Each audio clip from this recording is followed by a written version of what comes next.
जय जोहार संगवारी मन आप मन सबके आपके अपन परिवार आसमा सिविल एकेडमी में मैं इशार अहमद आप मन सबके जोहार स्वागत करत हूं और आशा करत हूं कि आप मन सब मन स्वस्थ हो और बिल्कुल मस्त हो। मो संगवारी मन आज हम छत्तीसगढ़ के जलवायु ला पढ़बो जो कि हमारे एग्जाम मतलब सीजीपीएससी और आपके व्यापम के लिए बहुत ही ज्यादा जरूरी है। तो वीडियो में शुरू से अंत तक जरूर बने रही हो। तो चलिए अपना सत्र शुरू करते हैं एक सकारात्मकता के साथ। लेखक कहता है, कांटे निकलने के बाद जो मजा चलने में आता है वही मजा अहंकार निकलने के बाद जीवन जीने में आता है। मेरे साथी मन और संगवारी मन, बात ऐसा है कि जीवन में अगर कोई व्यक्ति के अहंकार आ जाए तो ओखर जीवन नश्वर हो जाए। और अहंकार ही एक ऐसा ऐसन बीज हवय जेन व्यक्ति के व्यक्तित्व ला खत्म कर देती। अगर आसान भाषा में मैं आप लोगों को समझाऊं तो अहंकार की वजह से कोई सफल होने वाला व्यक्ति भी सफलता की ऊंचाइयों से सीधा नीचे गिर जाता है। जैसे कि अगर हम बात करें दशानन की, हम बात करें तो लंकापति की, हम बात करें तो रावण की। रावण में अहंकार नहीं होता तो विश्व का सबसे बुद्धिजीवी व्यक्ति होता, क्योंकि स्वयं महाकाल जो है उनको वरदान दिए थे। दशानन का जो वरदान मिला था वो महाकाल के बहुत बड़े भक्त थे, शिव जी के बहुत भक्त थे, बहुत बड़े भक्त थे। लेकिन अहंकार उनको खा गया कि मैं हूं रावण। और रावण जो है अहंकार की वजह से दुनिया में एक प्रतीक बन गया है कि हर साल व्यक्ति अपने अहंकार को मारने के लिए उसकी कोई मूर्ति को मतलब उसका एक मूर्ति बना के या कहा जा सकता है उसका एक पुतला बनाकर उसको दहन करता है, जिसे हम दशहरा के नाम से जानते हैं। तो मेरे प्रिय साथियों, अहंकार जीवन में कभी मत लाइएगा। तो चलिए अपना सत्र प्रारंभ करते हैं। छत्तीसगढ़ की जलवायु। पहले तो मैं आप लोगों को बोलना चाहूंगा कि इस क्लास में अगर आप नए नए हैं तो आप लोग प्रॉपर पहले इंडियन ज्योग्राफी, फिर उसके बाद छत्तीसगढ़ ज्योग्राफी, फिर इंडियन ज्योग्राफी, फिर छत्तीसगढ़ ज्योग्राफी, ऐसा मैंने सीक्वेंस बनाया है। और हर क्लास में मैंने बोला है कि मेरे प्रिय साथियों, पहले इससे पहले वाला वीडियो को आप अच्छी तरह से पढ़ लो, समझ लो, जान लो, पहचान लो, उसके बाद जो है आप आगे बढ़ो। मेरी बात समझ में आ रही है? मतलब अगर आप लोग भारत की जलवायु नहीं पढ़े हो तो आप लोग छत्तीसगढ़ की जलवायु को ठीक से नहीं समझ पाओगे, क्योंकि मैंने कोरिलेट किया है एक दूसरे को। और अगर समझ भी पाओगे तो आप लोगों को समय लगेगा। ठीक है, आपको एक से दो बार देखना पड़ेगा वीडियो। तो आप लोग इससे पहले भारत का जलवायु भी जो है आप पढ़ें, क्योंकि मेरे को सच बोलना पसंद है और मैं जो है किसी को धोखे में नहीं रखता। ठीक है, अगर हम छत्तीसगढ़ की जलवायु की बात करें मेरे प्रिय साथियों, तो छत्तीसगढ़ की जलवायु जो है वो आपका क्या है, तो उष्ण कटिबंधीय मानसूनी जलवायु। अलग अलग मतों पे अलग अलग जलवायु का क्राइटेरिया दिया गया है, लेकिन उष्ण कटिबंधीय मानसूनी जलवायु हमने भारत के परिप्रेक्ष्य में भी पढ़ा था। अगर हम इसको समझें तो यहाँ पर छोटी सी जगह दिखाई दे रही है, इसमें समझ लेते हैं। ठीक है, इसमें समझ ये लेते हैं कि हमको करना क्या है। ठीक है, यह हम पढ़ क्या रहे हैं। मेरे प्रिय साथियों, ये है पृथ्वी। पृथ्वी को दो बराबर भागों में बांटती है कर्क रेखा, जिसे हम 0 डिग्री इक्वेटर कहते हैं। उत्तर में हमें मिलेगा कर्क रेखा, ठीक है, जो कि 23.5 डिग्री में विद्यमान है। 23.5 डिग्री अक्षांशीय रेखा। अगर आपको अक्षांश रेखा और देशांतर रेखा नहीं पता है तो आप लोग सेकंड वीडियो जरूर देखिएगा। ठीक है, पार्ट 2 देखिएगा।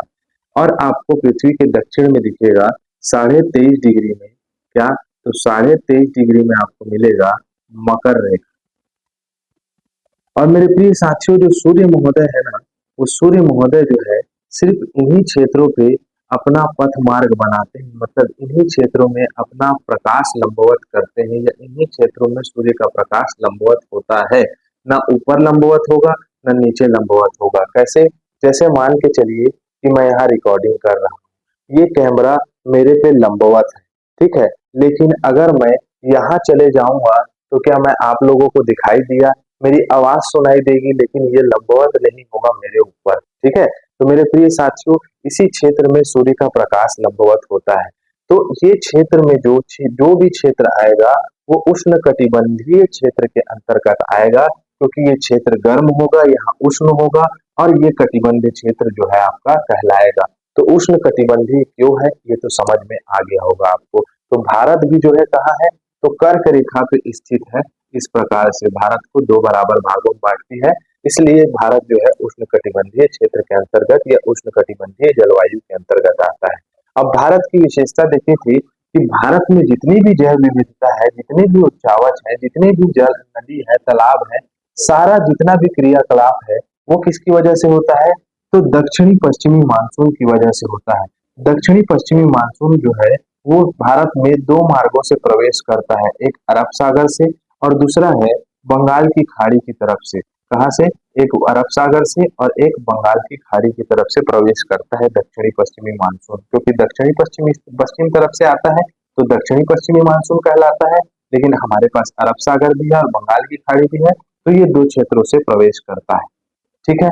अब हम बात करें तो यहाँ पर जितनी भी गतिविधि है भारत में जो है आपका, अगर कृषि प्रधानता देखें, भारत में हर क्षेत्र में अगर देखें कि जल की उपलब्धता, भारत में सभी जैव विविधताओं की ओर अगर हम नजर डालेंगे तो आपको एक ही चीज नजर आ जाएगा कि वो मानसून की वजह से ही संभव है।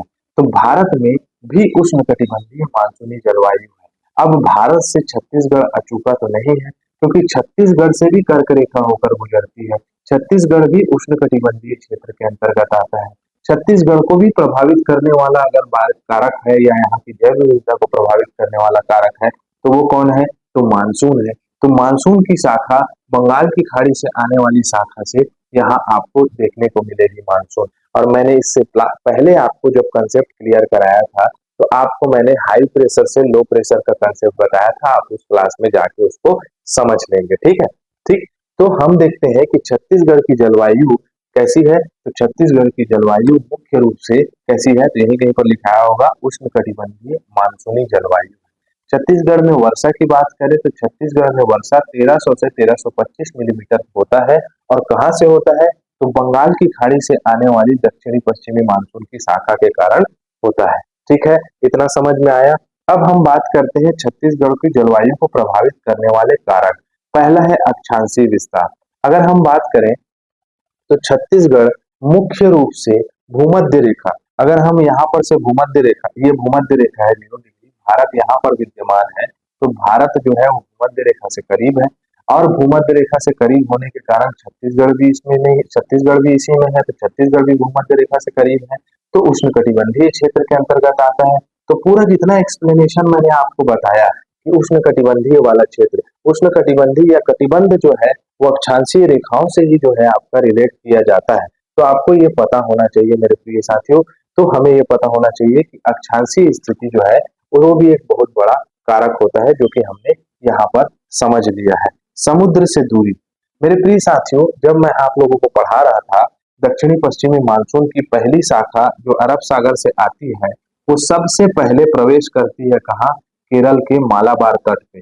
और केरल के मालाबार तट में 250 सेंटीमीटर से भी अधिक वर्षा करके, तो हमने ये जाना था कि केरल में सबसे पहले 250 सेंटीमीटर जो है वर्षा करेगा कौन सा, तो दक्षिण पश्चिम से आने वाली आपकी शाखा जो अरब सागर से आती है, पहली शाखा प्रवेश करेगी। तो मैं ये बताना क्यों चाह रहा हूँ आपको, मैं बताना इसलिए चाह रहा हूँ मेरे प्रिय साथियों, जो भी स्थान समुद्र तल से जितना दूरी में होगा वहां पर जो है आपका मानसून का प्रवेश सबसे पहले होगा, वहां से जो मानसूनी हवाएं हैं वहां सबसे पहले पहुंचेगी। तो छत्तीसगढ़ में भी जो अगर हम देखें तो मानसूनी हवाएं जो है वो प्रॉपर टाइम से पहुंचती है। आपका जून माह में 15 जून से 16 जून के बीच में मानसून जो है वो छत्तीसगढ़ में प्रवेश कर लेता है। ठीक है, तो आगे बढ़े, चलो अगला हम देखें, अगला देखें कि ऊंचाई, ऊंचाई वाले की ऊंचाई की बात करें साथियों तो एक शब्द आप लोगों को जानना जरूरी है, और वो शब्द है रुद्धोष्म ह्रास। ये क्या होता है, ये अचानक ऐसा कैसा वर्ड लिख दिया सर आपने, रुद्धोष्म ह्रास क्या होता है, जब ना रे बाबू। ठीक है, तो रुद्धोष्म ह्रास जो होता है, अगर इसको हम समझे, वायुमंडल में ऊंचाई के साथ तापमान में कमी की दर को रुद्धोष्म ह्रास कहा जाता है। देखो मेरे प्रिय साथियों, क्या बोल रहे हैं इसको पहले पढ़ना है उसके बाद समझना है। देखो, रुद्धोष्म की घटना के कारण कम औसत ऊंचाई वाले क्षेत्रों में उच्च तापमान देखने को मिलेगा, और उच्च औसत ऊंचाई वाले क्षेत्रों में कम तापमान देखने को मिलेगा। मेरे प्रिय साथियों, जैसे जैसे ये रुद्धोष्म की बात करें, तो जैसे जैसे हम पृथ्वी के ऊपर बढ़ते जाते हैं या पृथ्वी की वायुमंडल की अवस्था के ऊपर बढ़ते जाते हैं, या हम कहें कि धरातल से जैसे जैसे हम ऊपर जाते हैं वैसे वैसे जो है आपका तापमान गिरता है। और इसका दर जो है प्रश्न के रूप में हमेशा पूछता है कि हर 165 मीटर जैसे ऊपर जाओगे आप, तो आपका 1 डिग्री सेल्सियस तापमान क्या हो जाएगा, गिर जाएगा। तो वही बोल रहा है ये रुद्धोष्म ह्रास की घटना। ठीक है, तो ये भी कारक है। जैसे कि अगर हम बात करें तो हमारा छत्तीसगढ़ की ओर हमारा विजुअलाइजेशन जाना चाहिए, हमारा दिमाग जाना चाहिए। हमारा जो उत्तर छत्तीसगढ़ है, यह कहा जा सकता है कि उत्तर पूर्वी या उत्तर पूर्वी छत्तीसगढ़ की बात करें तो पाट प्रदेश वाला क्षेत्र है। और इस पाट प्रदेश के क्षेत्र में अगर हम देखेंगे तो ये ऊंचाई वाला क्षेत्र है।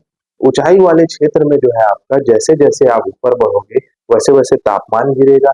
तो हम ये समझते हैं कि छत्तीसगढ़ का तिब्बत या छत्तीसगढ़ का शिमला, जिसे हम मेन पार्ट के रूप में जानते हैं, वो कहाँ स्थित है, तो छत्तीसगढ़ के उत्तर पूर्वी भाग में स्थित है। और ये जो है आपका ठंडा प्रदेश कहलाता है ना, छत्तीसगढ़ का सबसे ठंडा क्षेत्र कहलाता है। तो मेरे प्रिय साथियों, ये भी बहुत बड़ा कारक बन जाता है। अगर हम वन आवरण की बात करें तो वन आवरण जो है, जितना ज्यादा वन होगा उतना ज्यादा आपका वहां पर हमें वर्षा देखने को मिलेगा। क्यों? क्योंकि मेरे प्रिय साथियों, तो ये आप जानो कि वनावरण जितना अधिक होगा उतना जो है मेरे प्रिय साथियों वहां पर उतना औसत तापमान जो है कम होगा और वहां उतना अधिक वर्षा देखने को मिलेगा। इतना आपको समझना है अभी इस क्लास में। ठीक है, बाकी हम बाकी चीज पर्यावरण में समझते रहेंगे। पर्वतों की स्थिति मैंने बताया कि अगर पश्चिमी घाट है, पश्चिमी घाट, अगर मैं आप लोगों को नक्शे की ओर वापस लेके जाऊं, कहा गया भाई, हाँ ये रहा। जैसे कि हमारे भारत में दक्षिणी पश्चिमी मानसून की शाखा इस प्रकार से जो है केरल में अगर प्रवेश कर रही है सबसे पहले। ठीक है, पहले क्लास में मैंने सारी चीजें बताई है। और आपको यहाँ पर पश्चिमी घाट जो है वो क्या मिलेगा, पश्चिमी घाट आपको निरंतर मिलेगा पूरा। और जो हमारा विच्छेदित आपको क्या मिलेगा, या अलग अलग छटा छटा दिखाई देगा, वो क्या है, तो पूर्वी घाट देखने को मिलेगा। इसीलिए कहा जाता है कि पूर्वी घाट की अपेक्षा पश्चिमी घाट में ज्यादा वर्षा होती है। ठीक है, तो यहाँ पर आपको क्या मिल गया, यहाँ पर आपको मिल गया आपका पश्चिमी घाट इस प्रकार से। अब ये पश्चिमी घाट में यहाँ वर्षा तो होगी, इस क्षेत्र में वर्षा होगी, लेकिन जो पश्चिमी घाट का जो पूर्वी भाग है, यहाँ पर इस क्षेत्र में वर्षा कम देखने को मिलेगी। क्यों देखने को मिलेगी? क्योंकि ये वृष्टि छाया क्षेत्र के अंतर्गत आएगा। समझ रहे हो? वैसे ही हमारे छत्तीसगढ़ का जो कवर्धा या कबीरधाम जिला है, मुख्य रूप से जो हमारा कबीरधाम जिला है मुख्य रूप से वृष्टि छाया के अंतर्गत आता है। समझ में आया? ठीक है। उसके बाद अगर बात करें पर्वतों की स्थिति के बाद, तो समुद्रों से उच्च की निकटता, जैसे मैंने बता दिया केरल वाले के बाद, प्रदेश में स्थिति उच्चावच, जैसे बताया कि हमारे यहाँ मैकल श्रेणी है। ठीक है, हमारे यहाँ मैकल श्रेणी है। इस प्रकार से एक नक्शा और बना ही देते हैं। ठीक, एक बार हम नक्शा को बना ही देते हैं। तो ये रहा हमारा छत्तीसगढ़ इस प्रकार से। ठीक है, ये और ये मैकल श्रेणी वाला भाग है।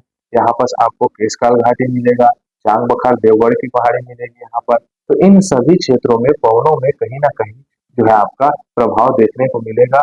और यहाँ पर वर्षा जो है अलग अलग किस्म किस्म से होगी। यहाँ पर जो है उच्चावच आपको देखने को मिलेगा। ठीक है, कर्क रेखा और भूमध्य रेखा से दूरी, तो कर्क रेखा और भूमध्य रेखा से दूरी हमने समझ लिया है। ठीक है, छत्तीसगढ़ की जलवायु की विशेषताओं की बात करें तो मैंने अलग अलग लिख दिया है आप लोग के सामने की जलवायु मानसूनी है, अर्थात मानसून पर निर्भर करती है। मैंने बता दिया उष्ण कटिबंधीय मानसूनी जलवायु पाई जाती है, 1300 से 1325 सेंटीमीटर जो यहाँ वर्षा होती है। छत्तीसगढ़ की जलवायु गर्म आर्द्र होती है, अर्थात शुष्क आर्द्र उपार्द्र है। ठीक है, उसके बाद किंतु भू अवस्थित राज्य होने की वजह से भारत में कुल 5 भू अवस्थित राज्य है, इसलिए ये महाद्वीपीय प्रकार की जलवायु पाई जाती है, इसलिए इसे उपार्द्र महाद्वीपीय जलवायु कहा जाता है। कोपेन जलवायु प्रदेश क्या होता है, तो कोपेन जलवायु प्रदेश के अंतर्गत ही मुख्य रूप से हम सबसे ज्यादा उपयोग होने वाला जलवायु प्रदेश जो है वो कोपेन जलवायु वर्गीकरण के अंतर्गत आता है। तो इसके तहत अगर बात करें, प्रश्न पूछेगा आपसे तो छत्तीसगढ़ कैसा है, तो छत्तीसगढ़ उष्ण कटिबंधीय नम पर्णपाती आपका जलवायु के अंतर्गत आता है। ठीक है, कहाँ से आ गए?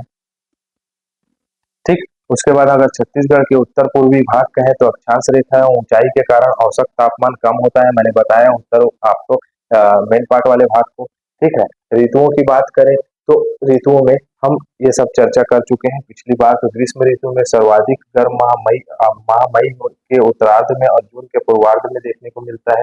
पूरे भारत की कहानी है, ठीक है। तो छत्तीसगढ़ में भी यही देखने को मिलता है। फिर उसके बाद अगर जो गर्म गर्म हवा चलती है उसे क्या कहा जाता है? लू कहा जाता है। सब कोई बोलते हैं घर परिवार वाले लोग, प्याज ला धर के लेके निकलो, नहीं तो जो है लफड़ा हो जाएगा, समझे, आपको लू पकड़ लेगा। सर्वाधिक गर्म स्थान चांपा है। वायु दाब की बात करें तो इस न्यूनतम वायु दाब होता है, मैंने बताया था आप लोगों को एक फंडामेंटल। अगर आप उस वीडियो को नहीं देखे हैं तो जाके देख लो मेरे प्रिय साथियों। जब भी टेम्परेचर हाई होगा तो याद रखिएगा लो प्रेशर बनेगा, मतलब निम्न दाब बनेगा। जब भी टेम्परेचर कम होगा तो कौन सा प्रेशर बनेगा? तो हाई प्रेशर बनेगा, मतलब उच्च वायु दाब बनेगा। और पवनों की जो प्रकृति होती है वो हाई प्रेशर से लो प्रेशर की ओर जाती है। कभी भी जीवन में देखना कि आप लोग अगर गर्म स्थान में बैठे हो, ठीक है, मान के चलो गर्म स्थान में बैठे हो, आपका रूम बहुत गर्म हो गया है, ठीक, और आप लोग कूलर चालू किए, तो कूलर देखना कितने जल्दी ठंडा होता है, क्योंकि वो क्या करते रहता है, ठंडे जो आपका ठंडी हवाओं को आपका खस के माध्यम से, जो उसमें खस लगे रहता है ना वो कूलर में, तो कूलर के माध्यम से उसमें प्रेशर बनाता है, देन उसके बाद उसको फोर्स करेगा, तो गर्म जगह जो है वो ठंडी लगने लग जाती है। या आपने कभी ऐसा अनुभव किया होगा कि काफी गर्मी में बैठे हो, पंखा चलाए तो अचानक ठंडा जो है आपको फील होने लग गया, समझ रहे हो? ऐसा मत बोल देना सर कहाँ ठंडा लगते सर, भग भग जो गरम गरम हवा मारते, ठीक है। तो वो भी कंडीशन है कि अगर चारों तरफ गर्मी है तो भैया गर्मी तो लगेगा ही लगेगा। वर्षा ऋतु की बात करें तो 10 जून से 15 जून के मध्य में मानसून प्रवेश होता है यहाँ। 1300 से 1325 सेंटीमीटर, 25 बार बता दिया हूँ कितना सेंटीमीटर जो है यहाँ पर आपको वर्षा देखने को मिलेगा।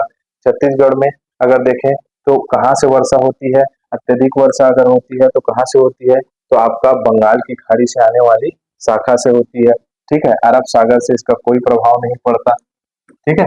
उधर वृष्टि छाया क्षेत्र के अंतर्गत आ जाता है, मैकल रेंज आ जाता है, बताया हूँ। अबूझमाड़ की पहाड़ी सबसे अधिक वर्षा वाला क्षेत्र, बीजापुर औसतन वर्षा वाला सबसे अधिक औसत वर्षा वाला जिला, न्यूनतम औसत वर्षा वाला जिला कवर्धा है। मैकल श्रेणी के कारण क्या हो जाता है, वृष्टि छाया प्रदेश बन जाता है, रेन शेडो एरिया बन जाता है, ठीक है। शीत ऋतु की बात करें तो पश्चिमी गर्तों की वजह से, मतलब भूमध्य सागर से आने वाली जो पवने हैं उसकी वजह से छत्तीसगढ़ में ठंड में वर्षा होती है। पहला वीडियो जरूर देखो इंडिया वाला, उसमें समझ में आ जाएगा। सर्वाधिक ठंडा स्थान अक्टूबर के उत्तरार्ध में और फरवरी के पूर्वार्ध में जो है सर्वाधिक ठंडा देखने को मिलेगा। अवधि अधिकतम वायु दाब देखने को मिलेगा, बताया हो टेम्परेचर कम होगा तो वायु दाब अधिक हो जाएगा, टेम्परेचर हाई होगा तो वायु दाब जो है वो कम हो जाएगा। औसतन निम्न तापमान जो है जसपुर क्षेत्र में, और औसत तापमान की बात करें तो आपका 28 डिग्री सेल्सियस अधिकतम है और 12 डिग्री सेल्सियस जो है 12.5 डिग्री सेल्सियस याद रखना सबसे न्यूनतम तापमान है। अगर ग्रीष्म ऋतु की बात करें तो 40 से 45 डिग्री सेल्सियस हो जाता है। अभी तो सामना करके आए होंगे गर्मी में, फरवरी से जून तक के चलता है गर्मी। सर्वाधिक गर्म माह है मई। सर्वाधिक गर्म क्षेत्र महानदी बेसिन, बिलासपुर, चांपा, माना और रायपुर, ठीक है, ये सबसे ज्यादा आपका गर्मी रहेगा यहाँ पर। पूर्वी बघेलखंड के पठार में 78 mm जो है वर्षा होगी, ठीक है। 8 से 10 mm छत्तीसगढ़ ऋतु में गर्मी में होती है, और 85 mm होगा आपका दंडकारण्य के पठार में, ठीक है। वर्षा ऋतु की बात करें तो 25 से 30 डिग्री सेल्सियस होता है, एकदम बेसिक बेसिक बेटा, 16 जून से 15, बार बार वही दोहरा रहे हैं। 125 से 150 सेंटीमीटर वर्षा होगी, ठीक है। 130 से 132 सेंटीमीटर भी लगभग होती है वर्षा। तो दोनों कंडीशन में आएगा तो प्रश्न का आंसर सोच समझ के लेना। आर्द्रता 75%, अधिकतम वर्षा जुलाई अगस्त माह में अभी चल रहा है। अधिकतम वर्षा प्राप्त करने वाला स्थान दंडकारण्य का पठार है। सर्वाधिक वर्षा वाला क्षेत्र अबूझमाड़ की पहाड़ियां हैं। ये सब रटने वाला चीज है। चेरापूंजी कहा जाता है अबूझमाड़ी को। पश्चिमी गर्तों से ठंडी के समय में वर्षा होता है, शीतकालीन वर्षा, ठीक है। मानसूनी वर्षा बंगाल की खाड़ी से बता चुका हूँ। न्यूनतम वर्षा वाला क्षेत्र मैकल पर्वत श्रेणी, पेंडालोनिक पठार, ठीक है। तो ये आपको पता होना चाहिए। ये आंकड़े हैं जो कि मैंने जो पढ़ाया है वो मैंने इधर आंकड़े के रूप में रख दिया हूँ, आपको एक काम करेगा, ठीक है। शीत ऋतु में भी सेम वैसे ही है, 15 से 20 डिग्री सेल्सियस होता है। दिसंबर जनवरी में सर्वाधिक ठंडा माह रहेगा। चांपा सबसे गर्म है, अंबिकापुर सबसे ठंडा शहर है, मैनपाट सबसे ठंडा क्षेत्र है, ठीक है। तो इस प्रकार से औसतन वर्षा भी देखने को मिलेगी। तो किसमें देखने को मिलेगी, तो ठंड के समय में, ठीक है। ठंडा स्थान, ये कंसिस्टेंट सारी चीजें मैंने डाल दी है, ठीक। घूमने भी चले जाना है इधर। तो इसको आपको नॉर्मल सारी चीजें फैक्ट को याद करना है और कंसेप्ट को अपने दिमाग में डेवलप करना है और मैपिंग करके पढ़ना है बेटा, ठीक है। तो इसी के साथ मैं इजाजत चाहूंगा। जय जोहार, जय छत्तीसगढ़।